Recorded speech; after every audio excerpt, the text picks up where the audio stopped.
చాలా చిన్నవాళ్ళు.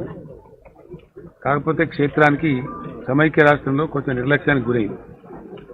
ఇంత అద్భుతమైనటువంటి క్షేత్రం. నాకుండే సమాచారం మేరకు ఇక్కడ మా నాయకులు అధికారులు చెప్తున్న దాన్ని బట్టి శని ఆదివారాలలో 50 నుంచి 70 వేల వరకు కూడా మంది వస్తున్నట్టు మనకు సమాచారం వస్తూ ఉంది. ఆలయం గొప్పగా నిర్మించాలని, సంబంధించినటువంటి ఇన్ఫ్రాస్ట్రక్చర్ క్రియేట్ చేయాలని, ఇది ఒక దాదాపు 1000 ఎకరాలలో టెంపుల్ సిటీ కూడా అద్భుతంగా తీసుకోవాలని సంకల్పించి పనులు ప్రారంభించినాం. పనులు చాలా బాగా జరుగుతున్నాయి. ఇంకా స్పీడ్ పెరగాల్సిన అవసరం ఉంది. అయితే ఆలయము చాలా గొప్పగా వస్తుంది. ఆలయం యొక్క మంటపాలు, ఫసాడ్ కానీ ఇంకోటి కానీ ప్రతి అనుమానం నేనే తిరిగి చూడడం జరిగింది. చాలా బాగా వచ్చింది. అది కంప్లీట్ అయిన తర్వాత చాలా దివ్యమైనటువంటి ఒక అనుభూతి కలిగేటువంటి గొప్ప ఆలయంగా రూపుదిద్దుకుంటున్నా. అది చాలా సంతోషం. అదేవిధంగా శివాలయం కూడా చాలా గొప్పగా, అసలు ముందున్నటువంటి ఆలయానికి కానీ శివాలయానికి కానీ ఇప్పుడు పోలికెళ్ళేంత గొప్పగా తయారవుతా ఉంది. అది కూడా ఒక మంచి డెవలప్మెంటు. కొంత కింద ల్యాండ్ అక్విజిషన్ పెండింగ్ ఉండే, ఈరోజు కంప్లీట్ చేసినాం. ఈరోజే ఫైనాన్స్ సెక్రటరీ చెప్పి ఒక 70 కోట్లు రిలీజ్ కూడా చేయించినాం. 143 + 30 173 ఎకరాల స్థలం ఉత్తర భాగంలో ఆలయానికి కింది వైపు దాన్ని సేకరించడం జరిగింది. డబ్బు కూడా పే చేస్తూ ఉన్నాం. 30 ఎకరాలేమో చెరువు కింద ఉంది. దాన్ని గండి చెరువు అంటారు. ఏమంటారు? గండి చెరువు అనే పేరుతో పిలుస్తారు. కుంట. అది స్వామివారి తెప్పోత్సవానికి దాన్ని కొంచెం డీపెండ్ చేసి బ్రహ్మాండం చేసినట్టయితే స్వామివారి యొక్క తెప్పోత్సవానికి ఉపయోగపడుతుంది. అదేవిధంగా మిగిలినటువంటి 143 ఎకరాల స్థలంలో భక్తులు వస్తే ఇప్పుడు ఇందాకనే ఒక ఆయన వెంకటేశ్వర ఫౌండేషన్ ఆనందరాజు గారు వారికి సంబంధించిన వాళ్ళు 10 కోట్ల రూపాయల డొనేషన్ చెక్ నాకు ఇచ్చిపోయారు. వాళ్ళు ఇంకో 4-5 కోట్లైనా సరే ఇస్తామంటున్నారు. నిత్యాన్నదాన సత్రం వారు ఆల్రెడీ తిరుపతిలో నిర్మించున్నారు. అట్లాంటి సత్రం ఇక్కడ నిర్మించడానికి ఒక 10 కోట్ల రూపాయల డొనేషన్ కూడా ఇచ్చినారు. అది కింద bus station, queue complex, car parking, నిత్యాన్నదాన సత్రాలు, భక్తులు కొనుక్కునేటువంటి విశేషమైన వస్తువులకు సంబంధించినటువంటి మార్కెట్లు, ఇవన్నీ కూడా నిర్మాణం చేయాల్సిన అవసరం ఉంది. అది కొండ గుట్ట కాదు కాబట్టి ప్లేన్ ఏరియా కాబట్టి ఐ థింక్ రాబోయే 10-15 రోజుల్లో మళ్ళీ నేను వస్తున్నాను. వచ్చి జిఆర్ స్వామి గారిని కూడా తీసుకొని వస్తాను. ఆలయం లోపల పెద్ద మార్పులేం లేవు, మాకు అన్ని యాక్సిడెంట్ ఉంటాయి. అవి స్వామివారి సూచన మేరకే చేసినాం. జిఆర్ స్వామి గారు ఏదైతే సూచన చేశారో ఆగమ శాస్త్ర ప్రకారంగా నియమాలను అనుసరించి చేసినాం. అది అట్లాగే ఉంటుంది. చిన్న మార్పు ఉంటుంది తప్ప పెద్దగా ఉండదు. కొన్ని ట్రీట్మెంట్ చెప్పినాము. కొండ కింద భాగం నుంచి జరగాల్సిన ఏర్పాట్లు ఇటు పశ్చిమ భాగం కానీ అటు భాగం కానీ వాటిని కూడా ఇందాక డిస్కస్ చేసినాం. అవి ఇమీడియట్గా చేయడం జరుగుతుంది. సో పేపర్లలో మీరే రాస్తున్నారు, దయచేసి మీరు అట్లా రాయొద్దు. మీరు ఆ మంటపాలు, ఆ శిల్ప సంపద చూస్తే ఈ రోజుల్లో కట్టేది కాదు. ఇది ప్రపంచంలోనే ఒక యూనిక్ టెంపుల్. చాలా చోట్ల టెంపుల్స్ కడతారు, ఒక లెవెల్కు స్టోన్ కట్టేసి మీరంతా సిమెంట్తో కట్టేస్తారు. మేము అట్లా కట్టాలంటే మేము కూడా 3 నెలలకు పడుతుంది. కానీ అట్లా అనుకోలేదు. 7 అంతస్తుల గోపురం కూడా బ్రహ్మాండంగా శిల్పాలతో కట్టినాం.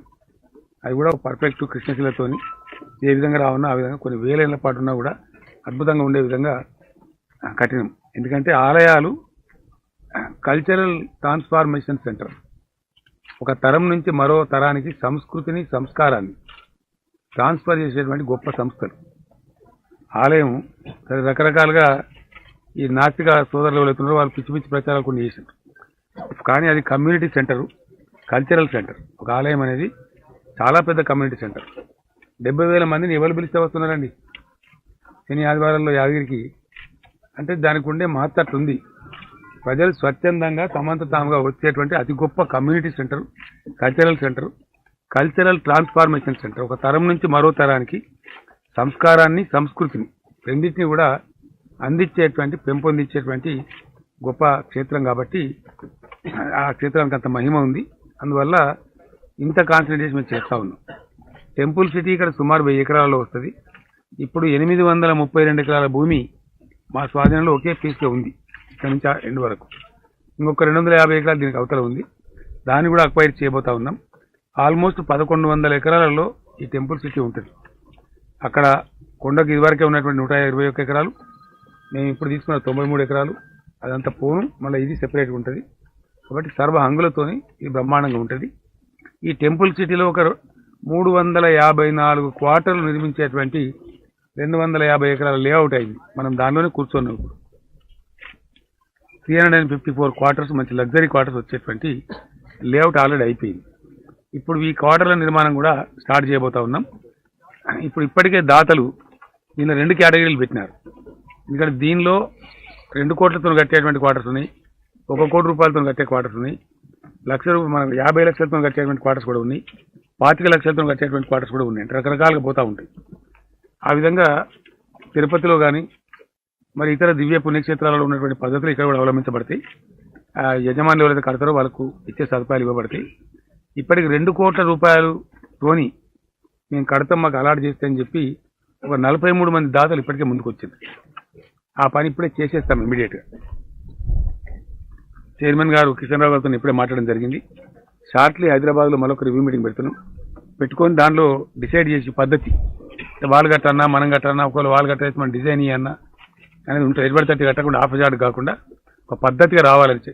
సపోజ్ ఇక్కడ ఇప్పుడు నరసింహ స్వామివారి క్షేత్రం ఇది. ఇక్కడ స్వామివారి పేరు మీద ఒక బ్లాక్ ఉంటుంది.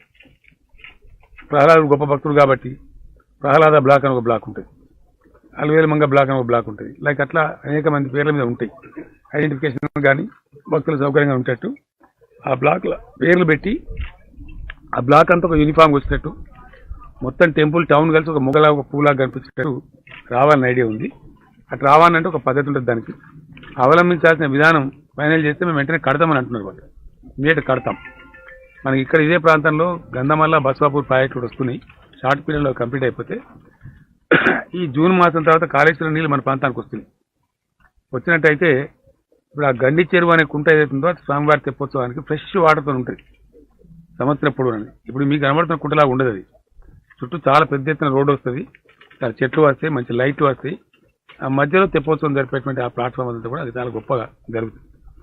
మిగిలిన 143 ఎకరాలలో ఈ బస్ స్టాండు, క్యూ కాంప్లెక్స్, అన్నదాన సత్రం, షాపింగ్ సెంటరు అవన్నీ పోను. పెద్ద స్వాములు వచ్చినా ఇంకోటి వచ్చినా ఒక 50-60 ఎకరాలు ప్రవచన మంటపం లాగా బ్రహ్మోత్సవానికి పైననే బ్రహ్మాండం జరుగుతుంది. ఆ సందర్భంగా కళ్యాణం పైన కూడా చేస్తారు. ఒకవేళ రేపు రాబోయే రోజుల్లో పెరిగితే ఆ కళ్యాణం కూడా 1-2 లక్షల మంది హాజరయ్యే పరిస్థితి వచ్చే టైంకి అక్కడ కింద జాగా రెడీగా ఉన్నట్టయితే అక్కడ కూడా జరుపుకోవచ్చని నిర్ణయం చేశాను. సో షార్ట్ పీరియడ్లో ఆ డిజైన్స్ కూడా ఫైనల్ అవుతాయి.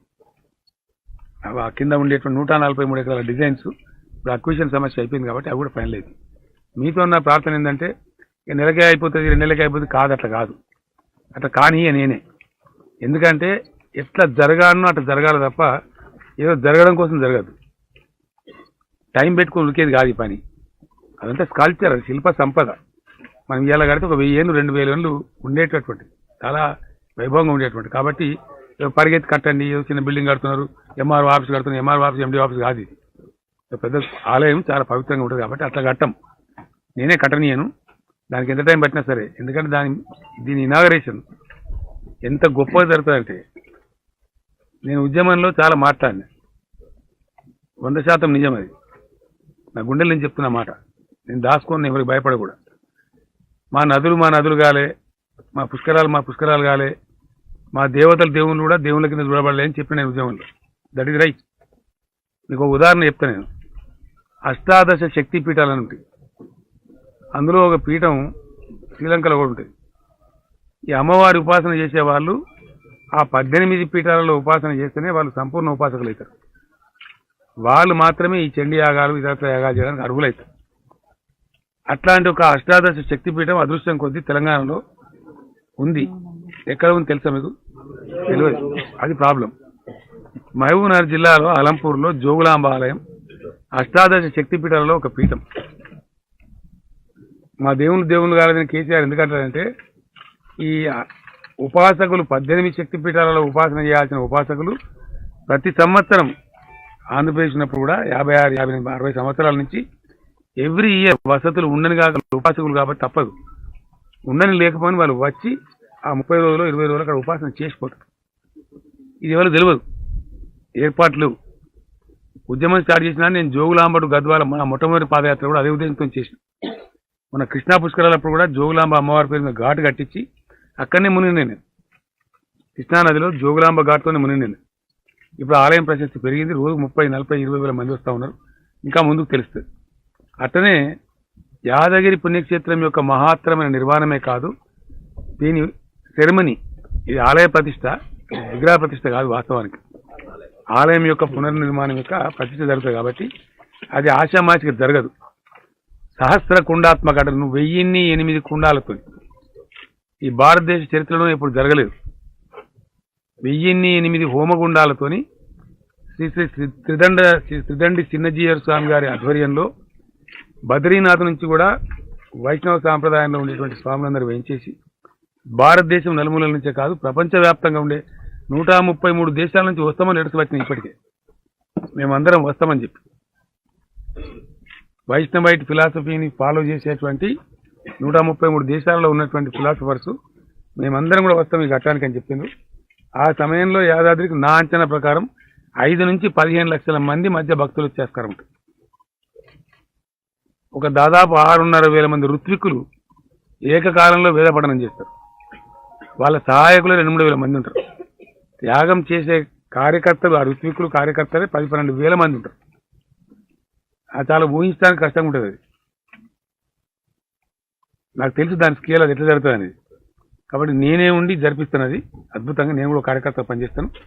అంత గొప్ప యాగం, అంత గొప్ప కార్యక్రమంతో ఈ టెంపుల్ టేక్ అవుతుంది. ఏదో ఆశామాచిగా ఏదో గ్రామ దేవత గుడి కట్టుకుని ఊళ్ళే సంక్రాంతి కొబ్బరికాయ కొట్టులే అట్లుండదు. అద్భుతంగా దానికి కావాల్సిన ఇన్పుట్స్ అన్నీ అయినాయి, కానీ ఇంకా ఉన్నాయి, చాలా ఇంకా జరగాల్సినవి చాలా ఉన్నాయి. కొన్ని మార్పులు చేర్పులు ఇంత దివ్యంగా వచ్చినప్పుడు ఇంకా గొప్పగా రావాలి. ఇక్కడికి వస్తే ఏంటంటే ఇక్కడ సిటీ దగ్గర ఉంది, బయటికి వస్తున్న జనం వాళ్ళు వస్తే పిల్లలతో ఒక దినం 2 దినాలు ఉండాలి అని అనిపించినట్టు కావాలి. దీంతో పాటు భువనగిరి కిలా కానీ కొలన్పాక టెంపుల్ కానీ అది ఒక సర్క్యూట్ కింద కూడా తెచ్చేటువంటి ప్రయత్నం చేస్తా ఉన్నాం.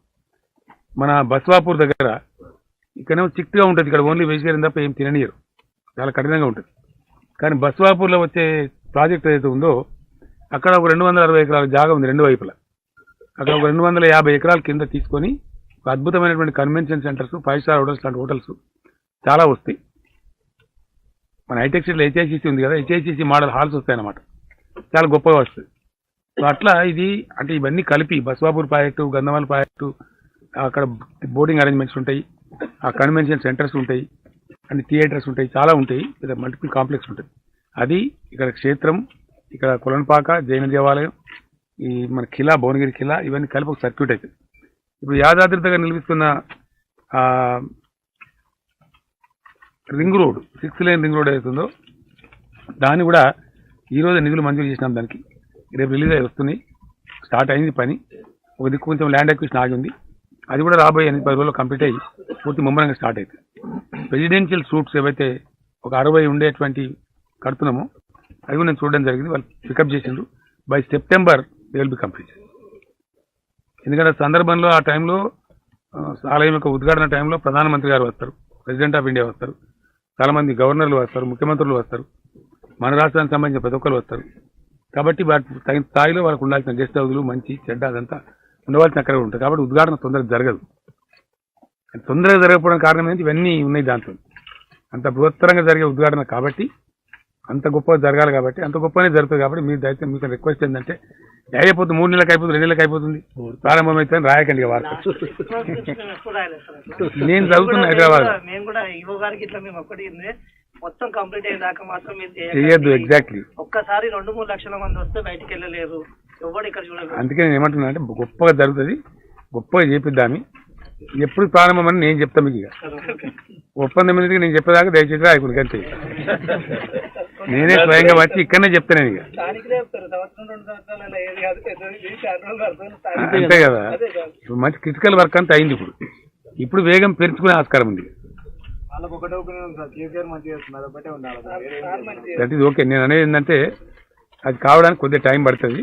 కాబట్టి కావాలి ఇట్లా జరిగితే గొప్ప మనకు అందరికి కూడా, మన ప్రాంతానికి మనకు అందరు గౌరవం. కాబట్టి అట్నే చేసుకుందాం. నేను చెప్తాను మీకు. ఇప్పుడు నేను టైం కూడా ఫ్రీక్వెన్సీ పెంచుతాను. నెలకు తప్పకుండా నాకు వీలైతే 2 సార్లు 3 సార్లు వస్తాను. ఇప్పుడు అన్ని పనులు కూడా ఏకకాలంలో స్టార్ట్ అయిపోయి టేకాప్ అయ్యేటట్టు కూడా చేసుకుందాం. ఆ విధంగా ముందుకు పోదాం. Thank you.